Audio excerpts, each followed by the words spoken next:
नमस्कार, रण क्षेत्र देख रहे हैं आप। आपके साथ मैं हूँ लावनी विनीत। रण क्षेत्र का वक्त है, लेकिन इस वक्त मेरी मौजूदगी दरअसल प्रयागराज में है।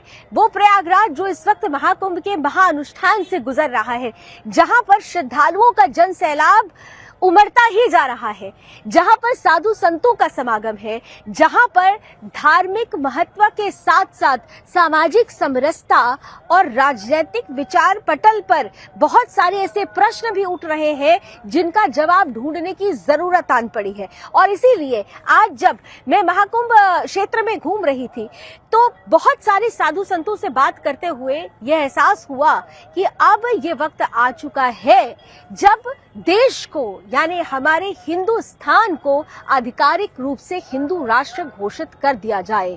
साधु संत ये चाहते हैं कि जिस तरीके से सनातनियों का सैलाब इस वक्त तीर्थराज प्रयागराज में उमड़ा हुआ है, वो सनातनी है, विश्व भर के वो सनातनी है जो एक मूल से जुड़े हैं, और वो मूल है हिंदू और हिंदुत्व का। जब 57 मुस्लिम कंट्रीज हो सकती है तो हमारा हिंदुस्तान हिंदू राष्ट्र क्यों नहीं हो सकता? ये एक बड़ा सवाल साधु संतों की तरफ से पूछा जा रहा है। इतना ही नहीं, मुद्दा वक्फ बोर्ड का भी उठ रहा है और ये कहा जा रहा है कि वक्फ जिसने महाकुंभ की जमीन को अपनी संपत्ति बताई थी, दरअसल उस वक्फ को सीधे सीधे भू माफिया घोषित कर देना चाहिए। ये मुद्दा कितना बड़ा है, सनातनियों की और साधु संतों की ये मांग क्या कहती है, आज इसी पर करेंगे हम खुलकर बहस। रण क्षेत्र में आज के मेहमानों से भी आपका परिचय कराऊंगी, लेकिन सबसे पहले आज की ये टीजर रिपोर्ट।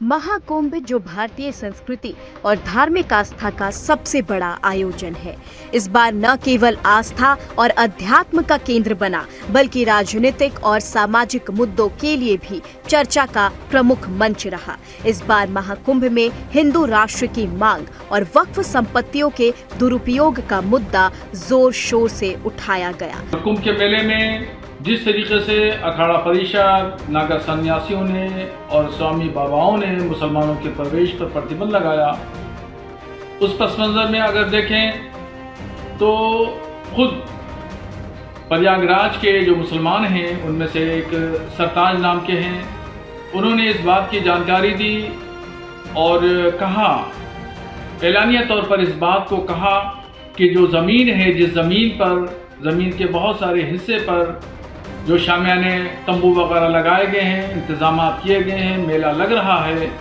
ये वक्फ की ज़मीन है और वहाँ के मुसलमानों की ज़मीन है। बड़ा दिल दिखाते हुए मुसलमानों ने इस तमाम व्यवस्था को कायम रखने के लिए कोई भी आपत्ति नहीं की और 55 बीघे की ज़मीन पर जो वक्फ ज़मीन है, वो ज़मीन पर कुंभ मेला लग रहा है। महाकुंभ में पहुंचे विभिन्न संत, महंत और धर्म गुरुओं ने हिंदू राष्ट्र की आवश्यकता पर जोर दिया है। उनका कहना है कि भारत जो प्राचीन काल से सनातन संस्कृति और हिंदू धर्म का केंद्र रहा है, उसे आधिकारिक रूप से हिंदू राष्ट्र घोषित किया जाना चाहिए। आपको लगता है कि ये जो सेक्युलरिज्म, धर्मनिरपेक्षता, ये हमारे लिए, सनातन के लिए, हमारे देश के लिए, हिंदुस्तान के लिए एक रोग बन चुका है? सवाल हमारे लिए कोई रोग राग तो कुछ है नहीं ऐसा। सनातन सदा है, जैसे अमृत, ये अमृत पर्व, हम अमृत कुंभ है ये, और अमृत स्नान हम इसको अब की बार वो किया गया है, कुंभ अमृत स्नान, ठीक है ना।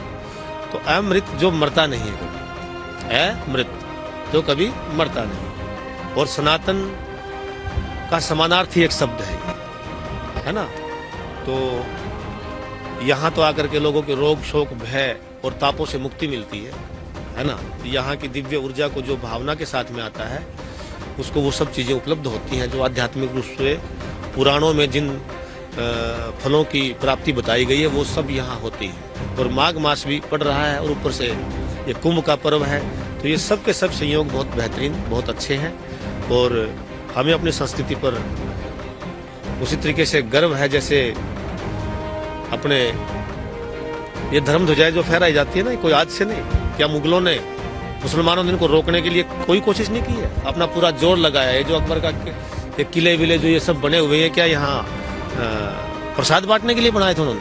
ये इन स्नानों को बाधित करने के लिए सारी व्यवस्थाएं बनाई गई थी, और उनकी चौकियों को ध्वस्त करके और उनको चैलेंज करके। उनको तो बचपन से कहा गया कि अकबर महान है, पढ़ाया यही गया, अभी तो उसे बदलने का वक्त आ गया। जो आक्रांता थे, उनकी महानता के चर्चे लोगों ने कर दिए। क्यों? क्योंकि कुछ ऐसे बेवकूफ जो इतिहासकार थे, उनको ठप्पा लगाकर एक गवर्नमेंट का बता दिया कि ये भाई ये अथोराइड है, ये जो लिखेंगे वो प्रमाणिक होगा।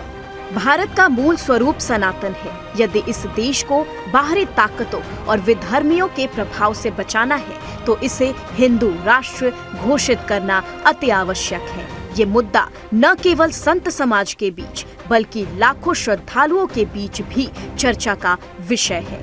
कई वक्ताओं ने इस विषय पर केंद्र सरकार से कठोर कदम उठाने की अपील की है। महाकुंभ में वक्फ बोर्ड का मुद्दा भी उठाया गया। संतों और सामाजिक संगठनों ने वक्फ बोर्ड को एक पक्षीय और हिंदू विरोधी बताया। उनका आरोप था कि वक्फ बोर्ड द्वारा कई बार हिंदू संपत्तियों पर अवैध कब्जा किया गया है। एक और जो महत्वपूर्ण मुद्दा है, वक्फ बोर्ड वाले एक बार फिर मैं कहूंगी कि वो रोग ही है। हम तो सुदर्शन न्यूज बहुत खुलकर बोलता है, जो इस देश समाज सनातन के लिए रोग है वो रोग है।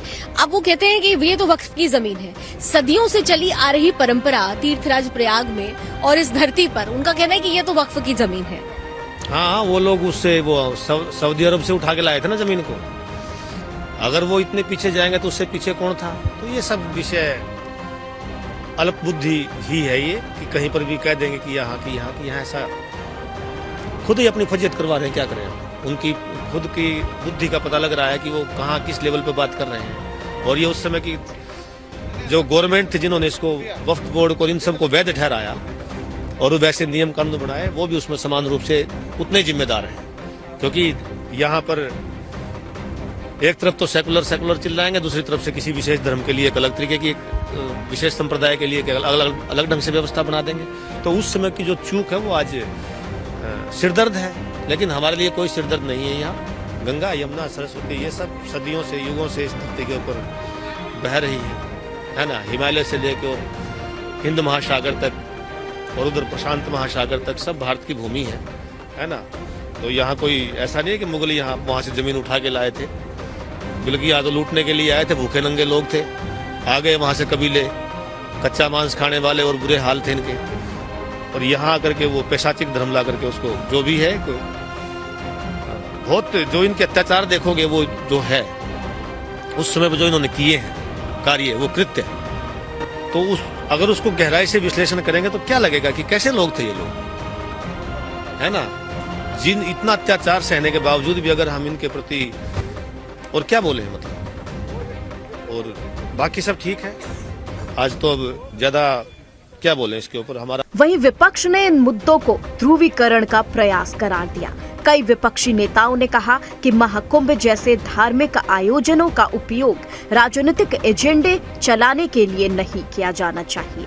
हालांकि संत समाज ने इसे नकारते हुए कहा कि सनातन संस्कृति की रक्षा के लिए ये विषय अत्यंत आवश्यक है। भारतीय जनता पार्टी के कुछ नेता, कुछ मंत्री, सांसद वक्फ की भूमि पर जबरन कब्जा करना चाहते हैं और इसीलिए वक्फ बोर्ड का कानून लाए हैं। और भाजपा के लोग जनता के मुख्य मुद्दों से जनता का ध्यान बांटने का प्रयास कर रहे हैं, जबकि जनता महंगाई, बेरोजगारी, भ्रष्टाचार, बढ़ते हुए अपराध से परेशान है। अभी तो दावा के स्तर पर है, जब इस बारे में कोई प्रमाण लेकर के कोई आए तब हम लोग विचार करें।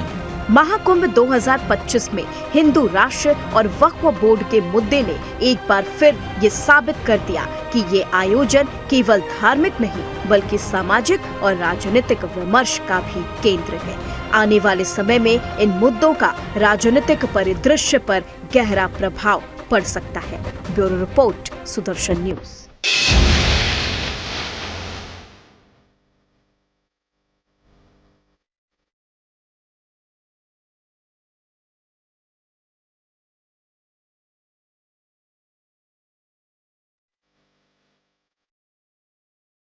तो साफ तौर पर ये देखा गया है कि धर्म नगरी प्रयागराज में, तीर्थराज प्रयागराज में महाकुंभ के आयोजन में आए हुए तमाम साधु संतों और सनातनियों का ये कहना है कि समय आ गया है जब हिंदुस्तान को आधिकारिक रूप से हिंदू राष्ट्र घोषित कर देना चाहिए, क्योंकि यही हमारा मूल है। जिस मूल पर प्रहार किया गया, अब ये वक्त आ गया है कि मूल को पुनः वापस लिया जाए और उस मूल को अस्तित्व में लाया जाए।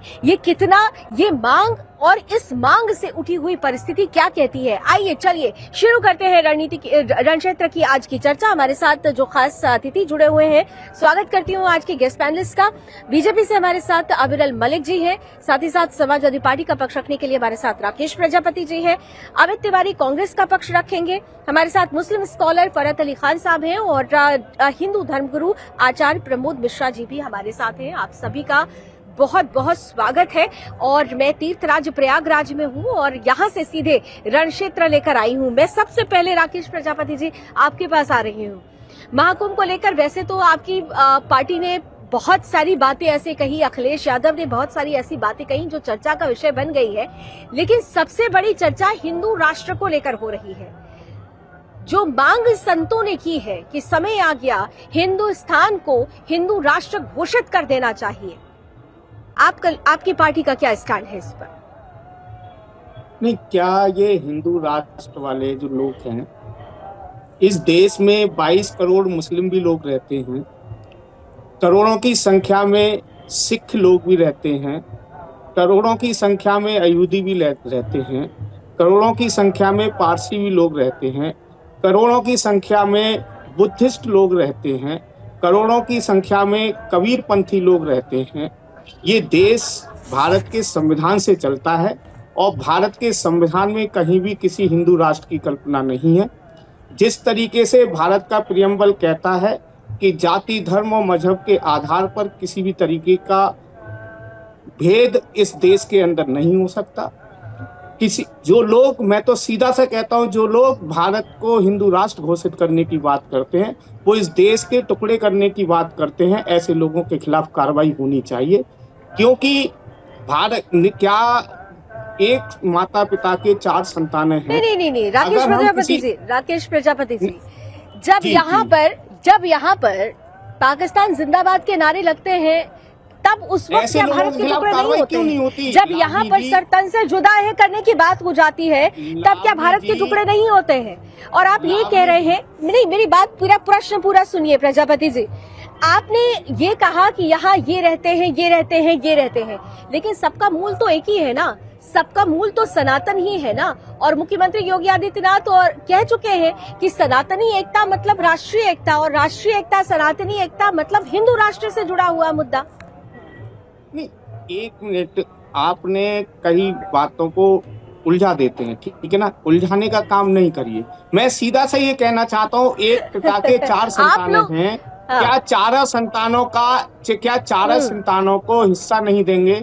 जो भी भारत के अंदर इस समय रह रहा है वो चारों संतानों को हिस्सा दिया जाएगा, लेकिन पिता तो एक ही रहेगा ना। जितना अधिकार आज इस देश में उलझाते आप लोग हैं। एक पिता की 4 संतान, यानी मूल वो पिता है ना, मूल तो वो पिता है ना। यहाँ तो तलवार की नोक पर किस तरीके से धर्म बदलवाया गया, अगर मूल में चले जाइए तो वो मूल तो सनातन ही निकलेगा, वो मूल तो हिंदुत्व का ही निकलेगा। जो लोग पाकिस्तान जिंदाबाद के नारे लगाते हैं, उनके खिलाफ कार्रवाई को कौन रोक रहा है? क्या समाजवादी पार्टी रोक रही है? ना, समाजवादी पार्टी रोक रही है क्या उन लोगों को? उनके खिलाफ आतंकवादियों पे लगाए गए जो मुकदमे होते हैं, उन्हें वापस लेने के लिए आपकी पार्टी सबसे पहले आगे आती है। उन्हें बचाने के लिए सबसे पहले आप आगे आते हैं। जो सनातन पर प्रहार करते हैं उनको आप पहुंच जाते हैं मुआवजा देने के लिए। आपकी पार्टी का तो मूल ही यही रहा है। नहीं लावनी जी, क्या किसी कोई ऐसा स्टेटमेंट है जिसमें ये कहा गया हो कि हाँ पाकिस्तान को जिंदाबाद करने वाले को हम समर्थन करते हैं? क्या कोई किसी नेता का हमारे स्टेटमेंट है? आप ऐसे ही आरोप लगा देंगे किसी पर? ऐसे आरोप लगाने से कोई फायदा नहीं है लावनी। स्टेटमेंट ही सब कुछ नहीं होता। जिस तरीके से आप लोग खड़े हो जाते हैं उन लोगं के साथ जैसे आप खड़े हो जाते हैं, वो भी बातें बहुत कुछ होती है। चलिए मैं जल्दी से जरा अविरल मलिक जी के पास सुनवा दीजिए। हमारी आबिर पार्टी मलिक जी के किसी पास एक जाती हूँ, नेता का आबिर मलिक जी स्टेटमेंट के ये पास जरा सुनवा जाना दीजिए चाहती हूँ। कि मुल्ला किसी मौलाना ने ये साहब कहा ऐसे हो नहीं कि कहा गया था। पाकिस्तान अरे भाई साहब जिंदाबाद के सुनिए, नारे को राकेश जी, राकेश प्रजापति जी, मुल्ला मौलाना यूं ही नहीं कहा गया।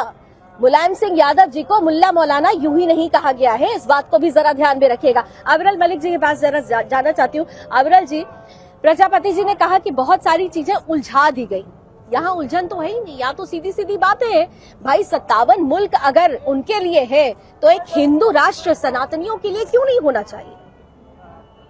जी नहीं, बिल्कुल आबिर निश्चित मलिक। रूप से इस विषय पर राकेश प्रजापति जी अपना स्टैंड क्लियर नहीं करना चाहते हैं। समाजवादी पार्टी के लोगों का क्या स्टैंड है आखिर ये बताएं। संतों की मांग पर, ये संतों की मांग पर आखिर क्यों नहीं बोल रहे हैं? ये कभी संतों का सम्मान करना ही नहीं चाहते हैं, ये सनातन हिंदू धर्म का सम्मान करना ही नहीं चाहते हैं। ये बहुत दुखद है। और उसके साथ साथ जहां तक विषय है समाजवादी पार्टी का, तो समाजवादी पार्टी के नेता के नाते, प्रवक्ता के नाते राकेश प्रजापति जी यहाँ टीवी चैनल में मौजूद हैं, तो राकेश जी को कम से कम स्पष्ट कर देना चाहिए इनका क्या आखिर स्टैंड है। जो कार सेवकों के ऊपर जिस प्रकार से गोलियां बरसाई गई थी उस विषय पर आखिर क्या बोलेंगे? और निर्मम हत्या कर दी गई थी, कार सेवकों के माथे में गोलियां मार मार कर सरयू जी में डुबोने का कार्य कर दिया गया था, उस विषय पर ये क्या बोलेंगे? साथ साथ इन्हें बता देना चाहिए समाजवादी पार्टी का क्या स्टैंड है कोठारी बंधुओं के विषय पर, उनकी निर्मम हत्या के विषय पर, उस विषय पर ये कुछ नहीं बोलेंगे। और उसके साथ साथ ये विपक्ष के लोग, इन्हें बता देना चाहिए इनका क्या आखिर स्टैंड है। बताइए राकेश जिस जी। प्रकार से राम मंदिर के नियंत्रण को, न्योते को इन्होंने ठुकराने का कार्य किया,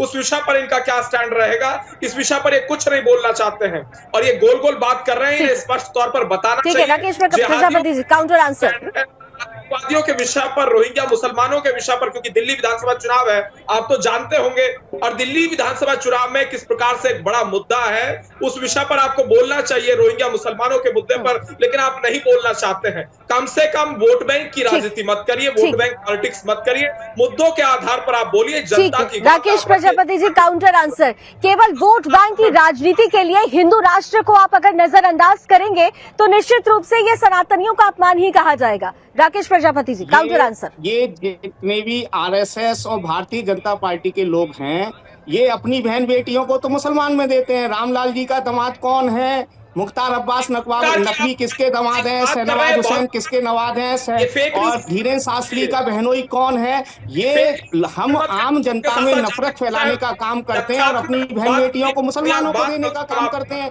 इसी तरीके से 11 साल हो गए आपकी सरकार को चलती हुई, रोहिंग्याओं पर क्यों कार्रवाई नहीं की जा रही? कौन रोक रहा है? क्या समाजवादी पार्टी रोक रही है? कोई और विपक्ष रोक रहा है? कांग्रेस रोक रहा है? कार्रवाई कौन करेगा? केवल आप राजनीतिक स्टैंड के लिए, केवल अपनी राजनीति जिंदा करने के लिए आप केवल हिंदू मुसलमान करने का काम करते हैं। कुछ नहीं बोलना चाहते हैं। पालघर में संतों की निर्मम हत्या होती है, उस विषय पर समाजवादी पार्टी के नेता अखिलेश यादव जी का आज कोई स्टेटमेंट सामने नहीं आता है। आप क्यों नहीं करना ठीक है, लेकिन इतना तो ठीक है, ठीक है, ठीक है, ठीक है। एक मिनट राकेश प्रजापति जी और अविरल जी, एक मिनट आप नहीं कर सकते। हाँ ठीक है अविरल जी, मैं आ रही हूँ आपके पास, आ रही हूँ। जरा देखिए, मैं प्रयागराज में मौजूद हूँ और आप लोगों की आवाज थोड़ी सी डिस्ट्रैक्ट होकर मेरे पास आ रही है। अगर आप लोग एक एक करके बोलेंगे तो मैं इजिली उसे सुन पाऊंगी, लेकिन इतना तो जरूर है, आपने व्यक्तिगत टिप्पणी राकेश प्रजापति जी करनी शुरू कर दी। लेकिन जिस स्टैंड की बात हम बार बार कर रहे हैं, अगर यहाँ पर 45 करोड़ सनातनी आते हैं, अगर यहाँ पर आने वाले साधु संत ये कहते हैं कि भाई ये मांग है साधु संतों की, जो हमारा आधार है, जो हमारा मूल है, वो हमें वापस मिले, तो समाजवादी पार्टी इस स्टैंड को क्लैरिटी के साथ क्यों नहीं सामने रख पाती है? बहरहाल बाकी के 3 मेहमान भी हमारा इंतजार कर रहे हैं। अमित जी के पास चलते हैं, कांग्रेस का पक्ष रखने के लिए अमित जी जुड़े हुए हैं और हमारे साथ फरहत अली साहब भी हैं और आचार्य प्रमोद मिश्रा जी भी हमारे साथ है। लेकिन पहले अमित जी, आपका स्टैंड क्या है? जो मांग संतों की है, वो मांग कांग्रेस का उस मांग पर क्या कहना है? वो मांग जायज है या आपको वो मांग गलत लगती है? अमित जी, पहली बात तो आप प्रयागराज की इस पावन धरा पर हैं, कुंभ का आप इस कुंभ की आप सहभागी बनी, इसके लिए हम सब के लिए भी बड़ा, हम अभी तो नहीं पहुंच पाए हैं, लेकिन हमें लगता है आपके पुण्य प्रभावों से हम लोग भी तर रहे हैं। दूसरी बात की देखिए, स्वागत है, आपका इंतजार रहेगा। बिल्कुल इंतजार है और आने का प्रोग्राम भी है। हम इस बात को मानते हैं कि भारत तपोभूमियों, साधु संतों मुनियों की तपोस्थली रही है और इसका कर्म प्रभाव देखने को भी मिलता है।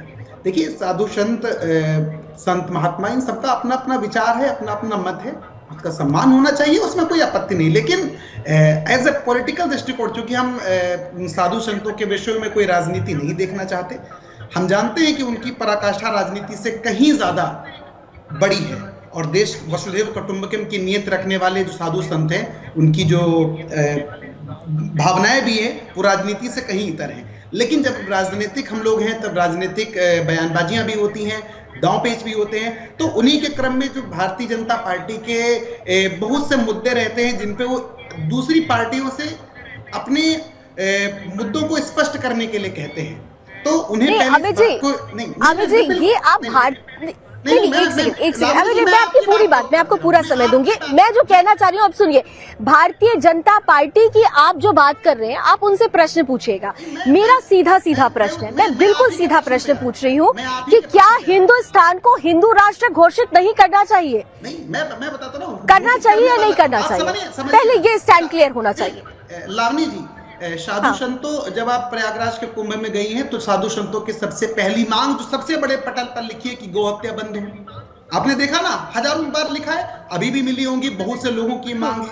अब ये बताएं, भारतीय जनता पार्टी इस बात को बताए कि जब अरुणाचल प्रदेश के बीजेपी के प्रदेश अध्यक्ष शंकराचार्य जी को गौ ध्वज स्थापना यात्रा रोकने के लिए, जब वो करने के लिए अरुणाचल में जाते हैं और वहां पर कैबिनेट में पास करके बंद कर देते हैं, जब स्वर्गीय मनोहर पर्रिकर जी इस बात को कहते हैं कि गो मांस की कोई कमी नहीं होने दे। देखिए, सुनिए ना लावनी जी, सुनना पड़ेगा आपको। आप अमित जी, नहीं, मैं सुनूंगी, मैं आपकी बात सुनूंगी। आप मुद्दे से भटक रहे हैं, आप मुद्दे से भटक रहे हैं, क्योंकि आप भी जानते हैं कि हिंदू राष्ट्र को एक्सेप्ट करना वो आपकी पार्टी के डीएनए में नहीं है, क्योंकि आपकी पार्टी में के लोग तो पहले ही कह चुके हैं ना कि इस देश में जो संसाधन मौजूद है उस पर पहला अधिकार मुसलमानों का है। क्लियर सवाल पूछा मैंने, मुझे क्लियर जवाब चाहिए, इधर उधर की बात नहीं।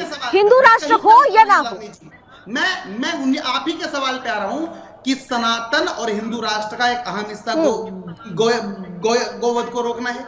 लेकिन भारतीय जनता पार्टी आज क्या कर रही है, उस पर आप सवाल करिए और पूछिए। जब स्वर्गीय मनोहर पर्रिकर जी ने कहा कि हम बीफ को कमी नहीं होने देंगे, ज्यादा होगा तो इधर उधर राज्यों से इंपोर्ट कर लेंगे। ठीक है, चलिए अविनाश जी से इसका जवाब ले लेते हैं, लेकिन आपने मेरे सवाल का जवाब नहीं दिया, मेरे सवाल का जवाब नहीं मिला। मुझे 10 सेकंड और दीजिएगा। जब बीजेपी मेघालय के अध्यक्ष 10 सेकंड दिया, जल्दी से 10 सेकंड दिया। हाँ, अर्नेस्टी मावरी कहते हैं मुझे बीफ खाने में कोई आपत्ति नहीं है। जब कंगना रनौत कहती है मुझे बीफ खाने में कोई आपत्ति नहीं है, तो जिस धर्म ध्वज को उठा के भारतीय जनता पार्टी एक झूठ और अरे भाई साहब, आप इतने उदाहरण दे रहे हैं, आप केरल का उदाहरण भूल गए। केरल में कांग्रेस के नेता ने सरेआम सड़क पर गौ हत्या की थी, गाय का कत्ल कर दिया गया था गौ माता का, और किस तरीके से फिर पार्टी की गई थी वो मुझे बताने की जरूरत नहीं है। आप इतिहास के कुछ पन्ने सहूलियत के हिसाब से बोलते हैं, लेकिन जो आपके काले पन्ने हैं वो आपको याद नहीं रहते हैं, वो आपको नहीं, सेलेक्टिव राजनीति नहीं चलेगी अविरल जी, सेलेक्टिविज्म, यही तो कांग्रेस की परेशानी है। मैंने सीधा प्रश्न पूछा लेकिन आपने सेलेक्टिविज्म दिया। अविरल जी आइए, अविरल जी काउंटर आंसर आप कीजिए जरा। 2025 में भाजपा के ही विधायक अमित तिवारी जी, आप मुद्दे की बात करिए। आज जिस मुद्दे के ऊपर चर्चा करने के लिए आप टीवी चैनल में मौजूद हैं, उस मुद्दे पर आखिर आप क्यों नहीं बोलना चाहते हैं? आपके पास जानकारी है, आपका कोई स्टैंड है, आप कुछ बोलना चाहते हैं इस मुद्दे पर? भाई साहब, हिंदू राष्ट्र के मुद्दे पर बोलिए। आप चैनल में बुलाया, हिंदू राष्ट्र कहते हैं जो गाजियाबाद से विधायक है, लोनी से विधायक है कि 500 गायें काटी जा रही है, ये कैसे विकास होगा जब भारतीय जनता पार्टी आप जवाब देना नहीं चाहते हैं क्योंकि आपको वोट बैंक पॉलिटिक्स करनी है। जिहादियों के विषय पर आप कुछ बोलना नहीं चाहते हैं, आतंकवादियों के विषय पर आप कुछ बोलना नहीं चाहते हैं, खालिस्तानी तत्वों पर आप कुछ बोलना नहीं चाहते हैं, एंटी सोशल एलिमेंट पर आप बोलना नहीं चाहते हैं, अनकॉन्स्टिट्यूशनल कार्यक्रम लोगों पर आप कुछ जनता निश्चित रूप से माध्यम से आपको बराबर जवाब देती आई है, भविष्य में देती रहेगी। इस बात याद रखिए। यहाँ पर इतना जरूर है, ठीक है, चलिए फाइन। बीजेपी, कांग्रेस और समाजवादी पार्टी तीनों ने ही अपना स्टैंड अपना क्लियर किया, लेकिन यहाँ पर फरहत अली साहब भी हैं और आचार्य प्रमोद जी भी हैं। मैं फरहत अली साहब आपके पास पहले आ रही हूँ, क्योंकि आपके साथ बार बार आपने कहा है कि सामाजिक सौहार्द होना चाहिए, सामाजिक समरसता बनी रहनी चाहिए, लेकिन उसी सामाजिक सौहार्द और सामाजिक समरसता में अगर बहुसंख्यक हिंदू अपने मूल को वापस लेते हुए हिंदू राष्ट्र की बात करता है, तो क्या देश के मुसलमानों को इसका समर्थन नहीं करना चाहिए? ठीक है, सुदर्शन न्यूज क्योंकि पर हिंदू राष्ट्र होने से मुसलमान खतरे में तो पड़ नहीं जाएगा। और सुदर्शन पर कोई भी जवाब देना बड़ी महत्वपूर्ण जिम्मेदारी बनती है, क्योंकि उसे हिंदुस्तान का वो वर्ग दिखता है जो जिसकी संख्या, जिसको हम बहुसंख्यक कहते हैं। तो मैं आपको बताता चलूं कि फिर भारत जो हमारा देश है, अगर हम हिंदू राष्ट्र घोषित नहीं करेंगे तो जो हमारे हिंदू बहुसंख्यक हैं वो कहां पर फिर गर्व महसूस करेंगे। मेरा मानना है कि जो भारत देश है इसको हिंदू राष्ट्र घोषित करना चाहिए। बड़ी जिम्मेदारी के साथ कह रहा हूं, मुसलमान होने के नाते मुसलमानों की तरफ से कह रहा हूं, क्योंकि हम इसका विरोध करते हैं या नहीं करते हैं, लेकिन कुछ पॉलिटिकल पार्टियां उसका विरोध करना शुरू कर देती हैं और भेड़िया खाए जम्मू लाल और नहीं खाए जम्मू लाल, तो हम लोग हैं, हमारे मुंह लाल हो जाते हैं। जैसे अभी हमारे भाजपा के प्रवक्ता कह रहे थे कि जिहादी और ये और वो, करता कोई है हरता कोई है। इस वक्त हिंदुस्तान विश्व गुरु बनने जा रहा है, अगर हिंदू राष्ट्र बनने जा रहा है तो मैं तो उसको स्वीकार करता हूँ, ईमानदारी से कह रहा हूँ, इस्लाम को मानने वाला मुसलमान बन के कह रहा हूँ। फरहत अली साहब का इसके लिए साधुवाद करना चाहिए, ये एक राष्ट्रवादी भारतीय मुसलमान ही स्वीकार कर सकता है, लेकिन अफसोस के साथ कहना पड़ता है कि पॉलिटिकल पार्टीज ये बात समझ नहीं पाती और एक वर्ग को बरगलाने का काम करती रहती है। स्वयं अभी फरहत अली साहब कह रहे हैं एक ब्रेक लेना होगा मुझे, लेकिन ब्रेक से पहले जल्दी से जरा 20 सेकेंड में प्रमोद जी के भी मन में क्या चल रहा है। प्रमोद जी, फरहत अली साहब ने तो कह दिया, साधुवाद करना चाहिए उनका कि हिंदू राष्ट्र घोषित कर दो, लेकिन अभी यहाँ पर अमित जी और प्रजापति जी हैं, वो उससे सहमत नहीं है। आचार्य प्रमोद जी। लावणी जी, बहुत बहुत धन्यवाद आपका और सभी सुदर्शन न्यूज को देखने वाले को बहुत बहुत आभार।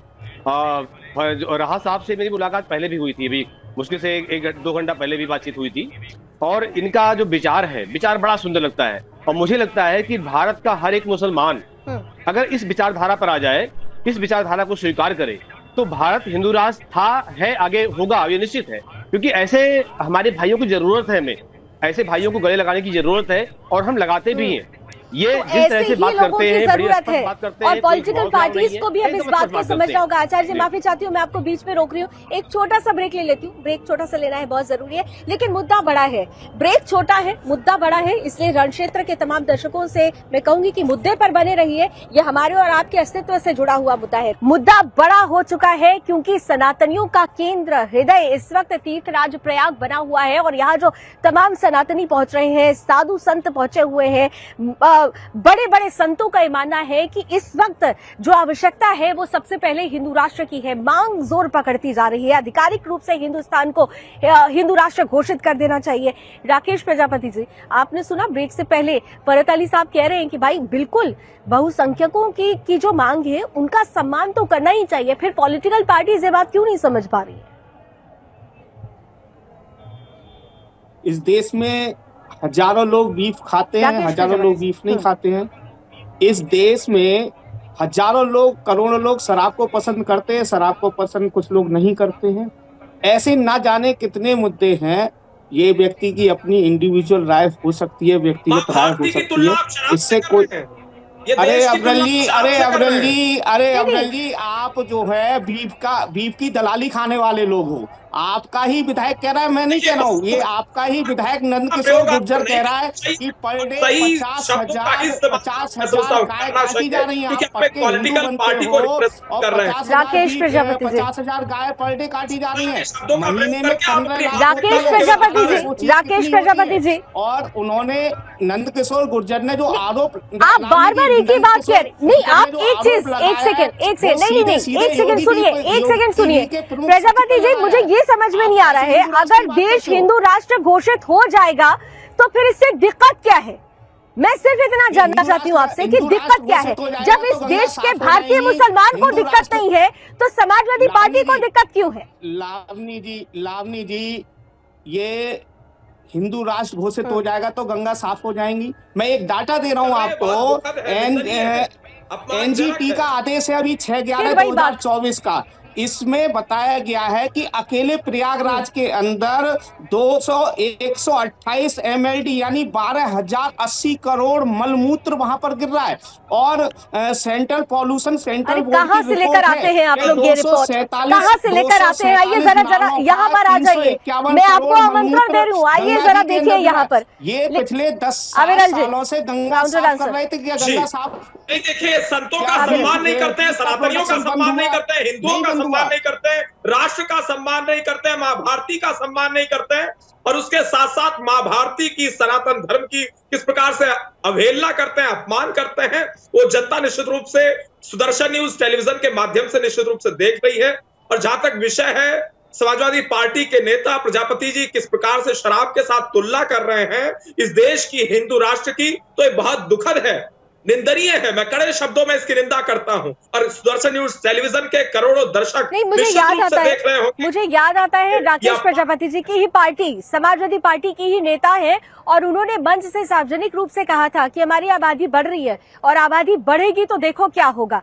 तो मतलब सीधे सीधे धमकी दी जाती है कि हिंदुस्तान की अस्मिता को खतरे में डाल दिया जाएगा। लेकिन वही अस्मिता अगर अपना मूल चाहती है तो राकेश प्रजापति जी वहां पर सेलेक्टिव हो जाते हैं। आचार्य प्रमोद जी हमारे साथ जुड़े हुए हैं, उनकी बात पूरी नहीं रह पाई थी। आचार्य प्रमोद जी, राकेश प्रजापति जी तो बहुत सारे इफ एंड बट्स लगा रहे हैं। बिल्कुल लावणी जी, ये मुझे लगता है भाई, मैं चर्चा करता हूं बार बार कि चश्मे की जरूरत है हटाने की। जब हमारी दृष्टि जैसी होगी, हमारा दृष्टिकोण जैसा होगा, मुझे वैसा ही दिखाई देगा और वैसे ही कर्तव्यों में हम लग जाएंगे। तो आज की कंडीशन इन पार्टियों की यही है, जितनी भी सनातन विरोधी पार्टी है सबकी कहानी यही है। क्या राकेश प्रजापति ही नहीं, और भी एक कहानी है। लेकिन मुझे लगता है कि इनको भी अपनी समझबूझ से सनातन की पद्धति को देखते हुए, और जो तीर्थों को लेकर के बातें होती हैं उन पर राजनीति बिल्कुल नहीं करनी चाहिए, कि तीर्थ राजनीति से हटकर होना चाहिए। तीर्थ तीर्थ है, तीर्थ से राजनीति चलती है, न कि राजनीति तीर्थ चलेगा। तो इस पर विशेष ध्यान देना चाहिए। तो, और लेकिन समाजवादी पार्टी के तो मुखिया ही तीर्थ पर ही सवाल उठा देते हैं। अभी कुछ दिन पहले ही उन्होंने कह दिया था कि महाकुंभ में पाप धुलने के लिए लोग जाते हैं। नहीं प्रमोद जी, बात तो ये है ना कि प्रजापति जी ये समझा पाएंगे कि जो पार्टी तीर्थ का मतलब ही ना समझ पाती हो, वो ये कहती है, उस पार्टी के मुखिया अगर कहते हो कि महाकुंभ में तो लोग अपने पाप धुलने के लिए जाते हैं, वो उस पाप धुलने और मोक्ष प्राप्त करने का अंतर ही ना समझ पाते हो, तो उस पार्टी से क्या ये उम्मीद की जा सकती है जो उम्मीद आप करने की कोशिश कर रहे हैं? मैं बताता हूँ, धर्म गुरु होने के नाते मैं बताता हूँ, इन लोगों को वहां पहुंचना चाहिए, जा करके पाप धुलने चाहिए। कि जिस तरह से जो कहानियां पिछले रही है, चाहे अयोध्या की हो, चाहे वो कार सेवकों पर रही हो, इनको जाकर के वहां पर अपने पाप धोने चाहिए। क्योंकि नहीं जाएंगे तो शायद ऐसी बातें करते रहेंगे, ऐसी बातें आती रहेंगी। क्योंकि मनसा बाचा कर्मणा, मन वचन कर्मों से जाकर के वहां डुबकी मारे, कम से कम 108 डुबकी तो मारनी चाहिए, तभी ये पाप मुक्त होंगे। नहीं तो बातें ऐसी आती रहेंगी, बातें ऐसी निकलती रहेंगी। गंगा का उद्भव गंगोत्री से हुआ है, और गंगोत्री से पहाड़ों से निकलने के बाद पहली धारा हरिद्वार में गंगा जी की आती है, ठीक है ना। 14 तारीख को मकर संक्रांति को माननीय राष्ट्रीय अध्यक्ष जी गंगा में स्नान करके आए हैं। और ये फर्जी हिंदू वाले लोग हमें ये ना बताएं 2012-13 में जो प्रयागराज आएंगे या नहीं आएंगे? समाजवादी पार्टी के ही प्रयागराज में कार्यक्रम में हुआ था, और उस समय की जो व्यवस्थाएं थी वो लगभग 12-13 दिन पहले निकाल ली गई थी।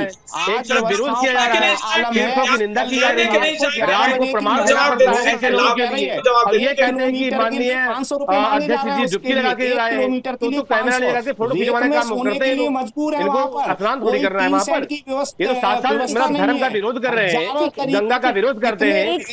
आप लोगों की आवाज क्लियर नहीं हो पा रही है मुझे तक। उसमें सोने की सो रहे हैं लोग। अरे राकेश जी एक सेकंड सुनिए, जाइए जीरो रिपोर्टिंग करिए। राकेश जी एक सेकंड सुनिए, राकेश जी आप सुनिए, आप लगातार बोलने लगते हैं तो सुनते नहीं है। मेरी बात सुनिए राकेश जी, आप 2013 का जिक्र कर रहे हैं ना, 2013 में भी मेरी मौजूदगी यही थी। 2025 में अगर मैं यहाँ पर हूँ तो 2013 की अव्यवस्था भी मैंने देखी थी। जिस व्यवस्था की आप बात कर रहे हैं, जिस वक्त यहाँ पर स्टैम्पीड स्टेशन पर 2013 में हुआ था, पूछने वाला कोई नहीं था। वहाँ पर मृतक के परिजन परेशान थे कि उनके लोग कहाँ पर हैं। यहाँ पर उस वक्त यहाँ पर आंधी तूफान आया था, मैंने देखा था लोगों को खुले आसमान के नीचे पानी में भीगते हुए। आप किस व्यवस्था की बात कर रहे हैं?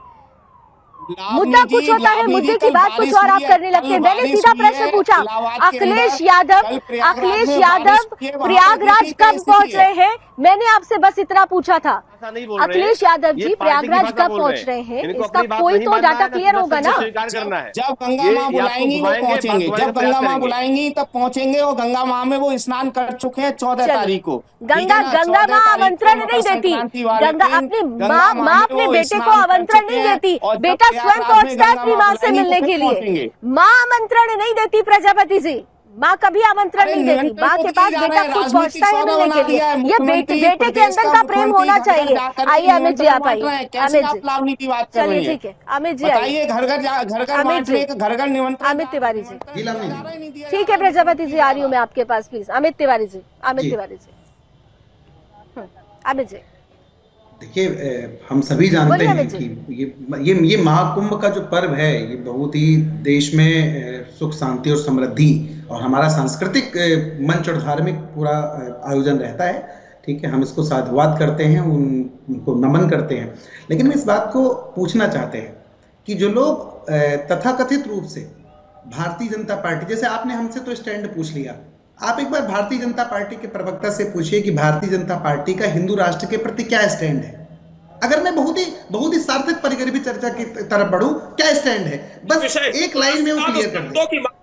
संतों की मांग से आपको क्या पीड़ा हो रही है, क्या समस्या हो रही है? संतों की मांग के विषय पर आप समर्थन क्यों नहीं कर पा रहे हैं? तो संतों की मांग उठी, आप